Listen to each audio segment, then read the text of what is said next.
Anak-anakku yang terkasih dalam Kristus, hari ini kita akan belajar mengenai masa Prapaskah. Sebelumnya, mari kita doakan Salam Maria satu kali bersama-sama. Dalam nama Bapa dan Putra dan Roh Kudus. Amin. Salam Maria, penuh rahmat, Tuhan sertamu. Terpujilah engkau di antara wanita, dan terpujilah buah tubuhmu Yesus. Santa Maria, Bunda Allah, doakanlah kami yang berdosa ini, sekarang dan waktu kami mati. Amin. Dalam nama Bapa dan Putra dan Roh Kudus. Amin. Apakah yang dimaksud dengan masa Prapaskah? Masa Prapaskah adalah periode 40 hari sebelum Paskah dalam kalender liturgi, dimulai dari Rabu Abu.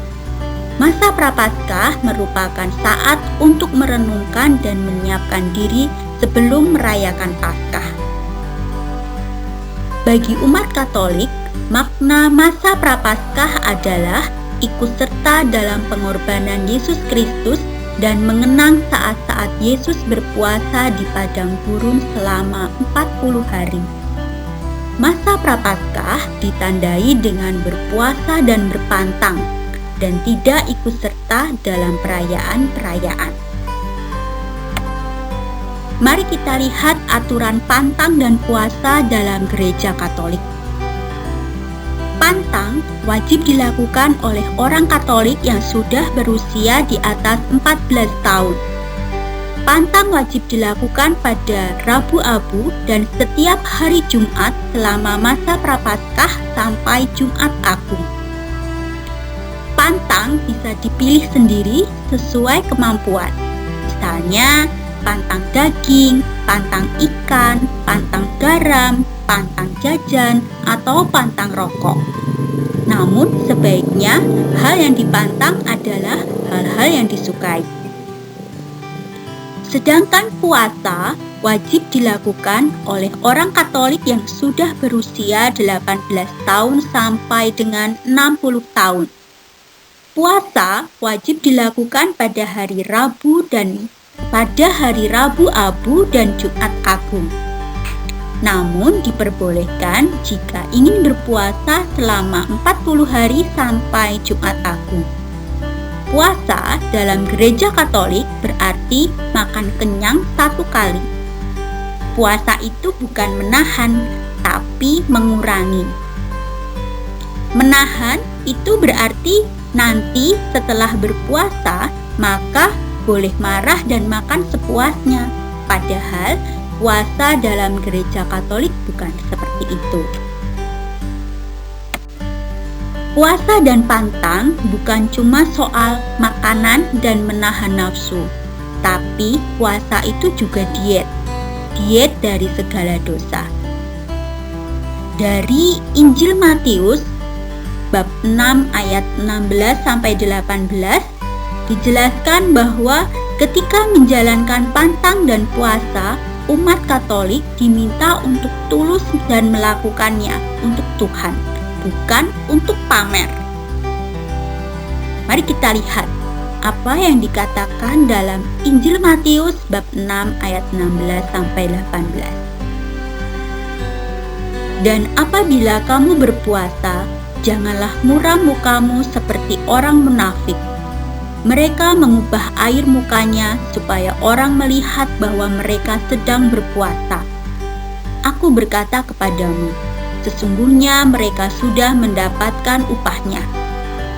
Tetapi apabila engkau berpuasa, minyakilah kepalamu dan cucilah mukamu, supaya jangan dilihat oleh orang bahwa engkau sedang berpuasa, melainkan hanya oleh Bapamu yang ada di tempat tersembunyi. Maka Bapamu yang melihat yang tersembunyi akan membalasnya kepadamu. Demikian penjelasan hari ini mengenai masa Prapaskah, pantang dan puasa dalam Gereja Katolik. Hari ini adalah hari Jumat Prapaskah ketiga, bertepatan dengan hari pantang. Sudahkah kalian berpantang hari ini? Mari kita renungkan Injil Markus bab 12 ayat 30.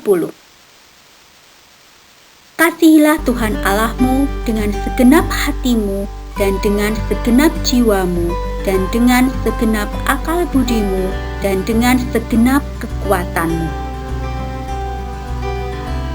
Injil hari ini mengajak kita supaya mampu menggunakan hati, jiwa, akal budi, dan kekuatan untuk mengasihi Allah. Keempat hal tersebut harus kita sinkronkan supaya mampu mengasihi Allah. Situasi konkret yang sering kita alami ialah kita kurang mampu mensinkronkan hati, jiwa, akal budi, dan kekuatan. Kerap kali hati kita galau terhadap situasi tertentu. Kerap kali jiwa kita mengalami stres atau bahkan depresi. Kerap kali kita disibukkan dengan kepentingan duniawi dan kekuatan kita kerap kali hanya dicurahkan pada pekerjaan serta kesibukan kita. Nah, permenungan yang dapat kita perdalam adalah sisi mana dari keempat hal tersebut yang perlu kita tingkatkan supaya sungguh mampu mengasihi dengan totalitas. Demikian pembelajaran hari ini. Jangan lupa kalian kerjakan tugasnya. Bertumbuh dalam Kristus, berbuah dalam hidup. Tuhan memberkati.